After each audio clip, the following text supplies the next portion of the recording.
बिस्मिल्लाहिर्रहमानिर्रहीम। My dear students, अस्सलाम वालेकुम। मैं मोहम्मद शाम बशीर, आप लोगों का फ़िज़िक्स टीचर। तो डियर स्टूडेंट्स, जैसा कि आप लोग जानते हैं कि चैप्टर नंबर 3 डायनामिक्स जो है वो हमने स्टार्ट किया हुआ है। तो देखते हैं आज का कौन सा टॉपिक मैंने आपसे डिस्कस करना है। तो let's start. My dear students, आज जो मैंने आप लोगों से टॉपिक डिस्कस करना है वो है law of conservation of momentum. तो सबसे पहले यहाँ ही इसका मतलब थोड़ा सा समझ लें।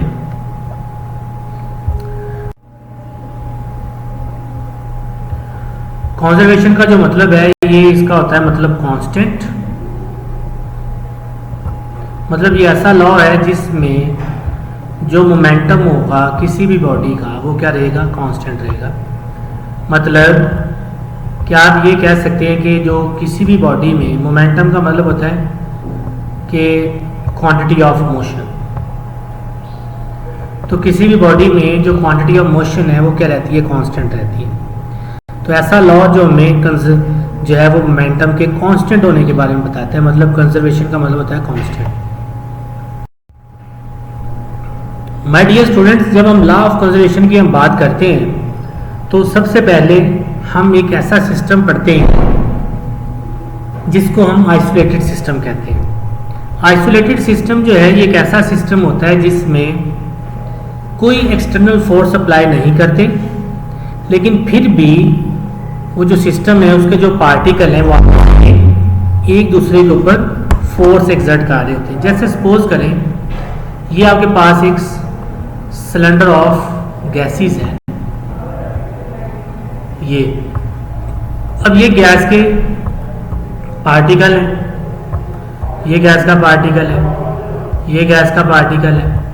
तो ये गैस के पार्टिकल अगर आप इसके ऊपर कोई फोर्स भी ना लगाओ तो ये तो रैंडमली मूव कर रहे हैं। तो ये आपस में क्या करते जाएंगे, एक दूसरे के ऊपर फोर्स एक्सर्ट करते जाएंगे। क्यों एक्सर्ट करेंगे?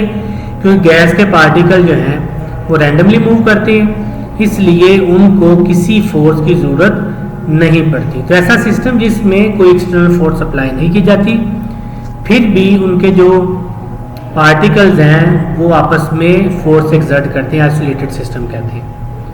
Statement law of conservation momentum भी कुछ इस तरह से है। The momentum of an isolated system of two or more than two interacting bodies remains constant. कुछ इस तरह से कि जो मोमेंटम होता है किसी भी सिस्टम का, दो या दो से ज़्यादा बॉडीज हों उनका मोमेंटम जो है वो कांस्टेंट रहता है, लेकिन कंडीशन ये है कि जो सिस्टम है हमारे पास वो आइसोलेटेड सिस्टम होना चाहिए। तो ऐसा सिस्टम जो जिसमें दो या दो से ज़्यादा बॉडीज इंटरेक्ट कर रही हों उनका मोमेंटम जो है वो कांस्टेंट रहता है। देखिएगा ज़रा,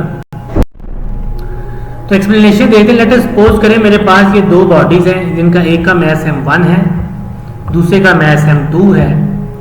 m1 जो है ये u1 स्पीड के साथ मूव कर रहा है, यानी कि इनिशियल स्पीड इसकी u1 है, और जो m2 है वो u2 के साथ जो है वो मूव कर रहा है। बिफोर कोलिजन अगर हम इसमें देखें तो यही बातें उसमें लिखी हुई है कि कंसीडर करें दो आपके पास बॉडीज हैं, सफेयर्स हैं, एक का मास m1 है, दूसरे का मास m2 है। दो जो m1 है उसकी इनिशियल वेलोसिटी u1 है, m2 की इनिशियल वेलोसिटी u2 है। अगर आप इनिशियल देखें तो इनिशियल इसका जो मोमेंटम आपको पता है, मोमेंटम होता है p is equal to mv होता है। तो p इज इक्वल टू जो है वो mv होता है। यहाँ अगर आप देखें तो हमारे पास मोमेंटम जो है वो m1 u1 आ जाएगा, क्योंकि m1 जो है वो पहली बॉडी की वेलोसिटी और u1 जो है उसकी वेलोसिटी है। m2 u2 मतलब मास, m2 दूसरी बॉडी का मास है और u2 इसकी वेलोसिटी है। आप क्या करो, दोनों को प्लस कर लो। आप m1 u1 plus m2 u2 दोनों को प्लस कर ले। ये कब है, जब ये बॉडीज जो आपस में टकराई नहीं है, बिफोर कोलिजन।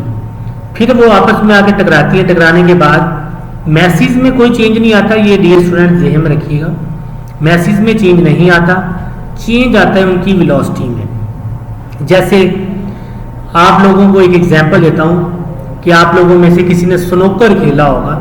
स्नूकर में दो बॉल्स होती हैं, बिल्कुल वैसी वाली सिचुएशन है कि जब बॉल रेस्ट पे हो उसकी वेलोसिटी कुछ और होती है, जब आप उसको हिट करते हैं तो उसकी वेलोसिटी कुछ और हो जाती है। मैथ तो वही रहता है लेकिन वेलोसिटी में चेंज आता है। तो आफ्टर जो सम टाइम m1 और m2 आपस में टकराती हैं, टकराने के बाद मैंने जैसे पहले कहा उनकी जो वेलोसिटी है वो चेंज हो जाती है। मैथ चेंज नहीं होता, वेलोसिटी चेंज हो जाती है और वेलोसिटी चेंज होके v1 और v2 बन जाती है। जैसे ये लाइन, इसको बड़े गौर से देखिएगा कि there velocities become v1 v2 after collision. टकराने के बाद उनकी जो वेलोसिटी है वो v1 और v2 होगी। उसके बाद आप क्या करते हैं, लॉ ऑफ कंजर्वेशन मोमेंटम लगाते हैं। तो लॉ ऑफ कंजर्वेशन मोमेंटम ये होता है कि टकराने से पहले का मोमेंटम, मतलब ये जो है बिफोर कोलिजन मोमेंटम है, और ये वाला जो है मोमेंटम आफ्टर कोलिजन है। दोनों को प्लस कर लें, आपका लॉ प्रूव हो जाता है। तो डियर स्टूडेंट्स, इसमें कुछ रॉकेट साइंस नहीं है, रॉकेट फिजिक्स नहीं है, जस्ट आपने उसको जो है वो कोई मोमेंटम का फॉर्मूला लगा के टकराने से पहले टकराने के बाद लगा के फिर आपने प्लस कर देना है। लेकिन जब आप लोग हायर क्लासेस में जाएंगे तो इसका बड़ा डिटेल्ड प्रूफ है, अभी तो आपकी बुक में कुछ प्रूफ दिया ही नहीं हुआ उसने। तो माय डियर स्टूडेंट्स, बहुत शुक्रिया, अपना बहुत सारा ख्याल रखिएगा और ये चीज़ ज़हन में रखिएगा। एक इसकी एग्जाम्पल है बुलेट वाली और गन वाली, वो आप लोगों ने खुद पढ़नी है, उसको सॉल्व करना है। अगर कुछ इशू आता है तो फिर मुझसे वो डिस्कस कीजिएगा। अपना बहुत सारा ख्याल रखिएगा। अल्लाह हाफिज़।